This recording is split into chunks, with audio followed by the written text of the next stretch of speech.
Thank you, Mr. Chairman. Welcome, Mr. Secretary. Thank you, Senator. Mr. Secretary, do you agree with the President that we should ban the private ownership of assault weapons in America? Senator, I do. What is an assault weapon? It is, for example, an AK-47. Can you give me a definition other than just pointing to a specific weapon? Would there be other weapons besides an AK-47 you would ban? There very well are. And I remember when I was a federal prosecutor in the Central District of California from September 25th, 1989 to, I believe it was April 2001. And I thank you for your service, but if you could answer my question. The vast majority of law enforcement officers, leaders with whom I worked were greatly in support of the assault weapons ban. Mr. Chairman, you know why we get so frustrated with you? Because you won't give straight answers. I think I just did. No, you didn't. No, you didn't. Do you have a definition of an assault weapon? I am confident there is a technical definition of what is an assault weapon, and it was assuredly used in the context of the statute that previously existed banning assault weapons. Mr. Secretary, our southern border is not secure, is it? Senator, I have spoken about this. I believe I've addressed this earlier in the hearing. Why don't you address it again? Of course. Let me share with you a few things. Number one, when I speak of the security of the border, I am speaking of maximizing the resources we have to deliver the most effective results. So let me assure you that we are doing so. It's secure because we're trying to secure it. Are we succeeding?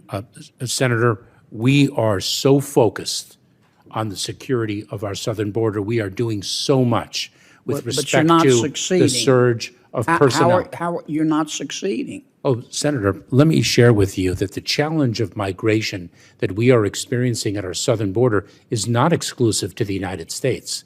It is something that is gripping the entire hemisphere. But my job is to worry about the United States. As is mine. As is mine. And here's my question. Let me try to rephrase it. And I really do wish, I understand the position you're in, but you really should try to do a better job of answering the questions. Under the Biden administration, we have the most encounters, we have had the most encounters with people attempting to come into our country illegally in the history of ever. Under the Biden administration, we have had the most people entering our country illegally in the history of ever. Under the Biden administration, we have had the most gotaways at our southern border in the history of ever. Under the Biden administration, we have had the most number of people entering our country under a claim of asylum, having that claim turned down and still not being deported in the history of ever. And under the Biden administration, we've had the most fentanyl coming into our country in the history of ever. How can you possibly say the southern border is secure? Do you know I understand your answer that you're trying, but I'm not asking about your efforts. I'm asking about the results. Well, let's talk about the results then, Senator. Do you know that last year we expelled and removed approximately 1.4 million people from the southern border? I believe that's the most ever. Do you realize that we are focused on enforcing our laws to achieve the security of the southern border? I know you're focused, Mr. Chairman, or Mr. Secretary, but you're not succeeding.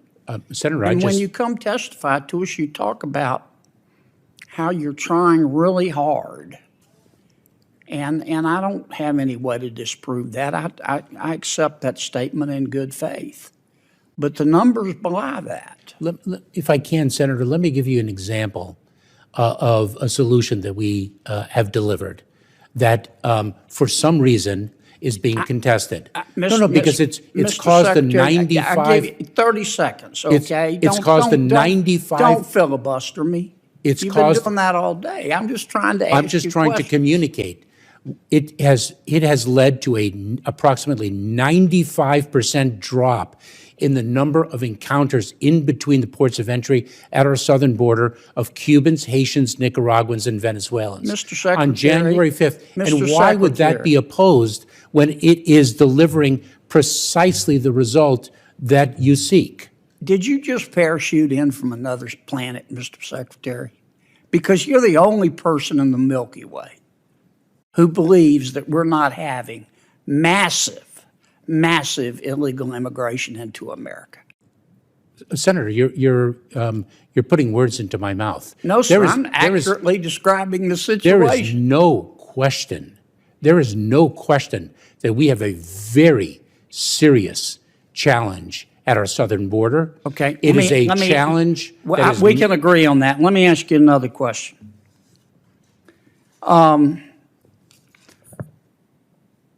Why don't you just declare a new policy that other than children, if you present at the southern border, you claim refugee status, you claim political asylum, and you haven't claimed refugee status and political asylum at the first safe country, then you can't come in. Senator, so first of all, when one presents at the border, it's an asylum claim, not a refugee. But why don't you do that? Why don't you just claim. Unilaterally declare that a safe third country policy? It would work.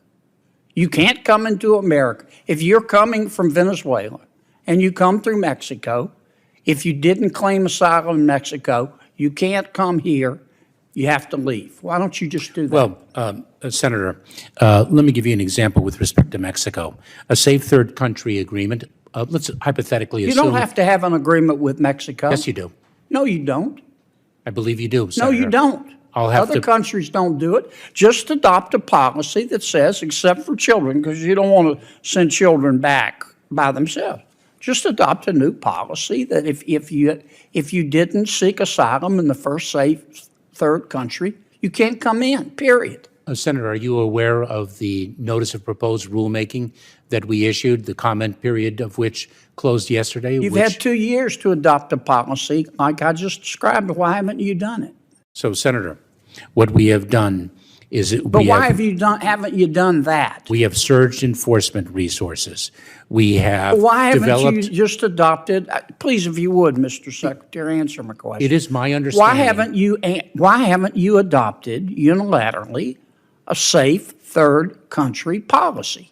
That would stop, except for children, all the folks from the Northern Triangle countries, all the folks from Venezuela, all the folks from Cuba, all the folks from the Middle East from coming into our country. Why haven't you done that? Senator, it's my understanding that those are two things. It is my understanding that those agreements do require you don't have to have an agreement with anybody. It can be a policy established by the Department of Homeland Security. Senator, I'd have to review the— You haven't reviewed that? You haven't considered that possibility? Let me finish, if I may. Sure. I would have to review the legal underpinnings of your assertion. Well, you better get reviewing. And I also— You ought to get reviewing. This is the first time that's occurred to you. I also do not think that that is sound policy. You don't think this is the first time that's occurred to you? I also do not think that that is sound policy, that we should shut down our entire asylum system. I didn't say shut down the entire asylum system. I said safe third country. All you have to do, Mr. Secretary, if you're really serious, and it's beginning, frankly, to appear that you're not, is adopt a policy that says we're not seeking anyone's agreement. We don't have to. If you're coming from another country and you come through, let's say, Mexico, and you say you're seeking asylum, you have to seek it in Mexico or the other first safe third country, or you can't come in. Period. Done. End of story. Why don't you do that? Senator, I don't think that we have the unilateral authority. Sure you do. Other countries number one do and it. Number two, as I've mentioned— Try sneaking into China. As I've mentioned, I do not think that is sound policy. Why? because you are basically shutting down our asylum system. No, in you're millions. not. You're saying we honor your right to seek political asylum, but you're cherry picking. Do it in Mexico first. Why haven't you done that? I think I've addressed that issue, Senator. You don't want to do it, Mr. Secretary. That's what it's beginning to look like, because you think our borders ought to be open. And it would be more intellectually honest if you just say that. That is false. I don't agree with you. You have to watch up here what people do, not what they say, and everything else is just cottage cheese. Senator, I don't think Thank you, I don't Mr. think Chairman. the 1.4 million people who were expelled or removed last year would consider the border open. Mr. Chairman, Mr. Secretary, you've had millions coming into the country illegally. The most of the history of ever under your watch. And everybody knows that, apparently, except you. Either that or you're not being forthcoming with it. We've also had the largest number of individuals expelled or removed from the southern border. And if one takes a look at the apprehension and encounter numbers, and then the removal numbers, one would have a different view. If you do the safe third country policy, that'll solve half of your problem right there. Thank And you, you're Senator. not denying anybody asylum. Thank you, Senator Kennedy. Senator Ossoff. Chào mừng các bạn đã quay trở lại với kênh của mình. Hôm nay mình sẽ hướng dẫn cho các bạn tô màu bức tranh Nobita. Mời các bạn hãy cùng đón xem hết video của mình nhé.